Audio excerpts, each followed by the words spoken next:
Our next question, that lecture number 7, discuss the convergence or divergence of f of x is equal to 1 divided by 4 plus x square on the given interval from 0 to plus infinity.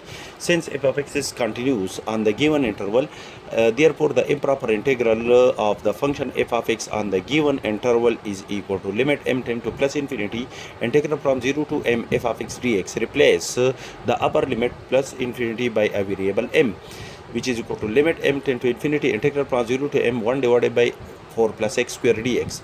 Now the given function is in the form of f divided by g, and all the rules which is discussed in our previous lecture, that is when the function is in the form of f divided by g, to check the rules of integration of this function when the function is in the form of f divided by g.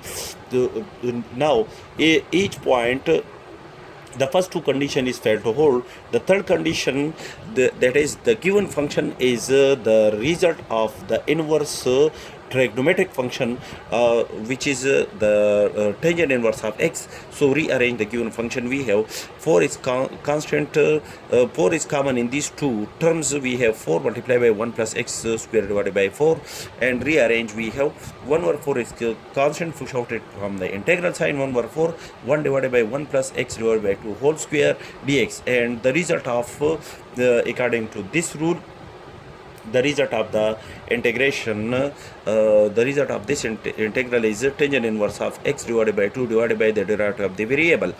The variable is x divided by 2. Limits from 0 to m.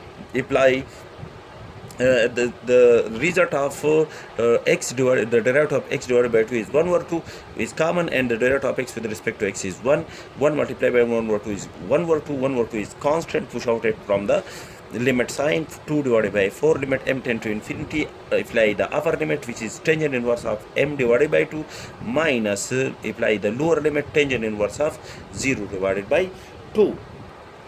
Now apply the limit to both the term. We have 1 over 2 multiply by limit when m tend to infinity tangent inverse of m divided by 2, minus limit m tend to infinity tangent inverse of 0. Apply the limit. We have 1 over 2 multiply by tangent inverse of infinity minus tangent inverse of 0. Tangent inverse of infinity is equal to 5 divided by 2, and tangent inverse of 0 is equal to 0. The result is equal to 5 divided by 4. That is, the function f of x is equal to 1 divided by 4 plus x square on the given interval is convergent, converge to the point pi divided by 4.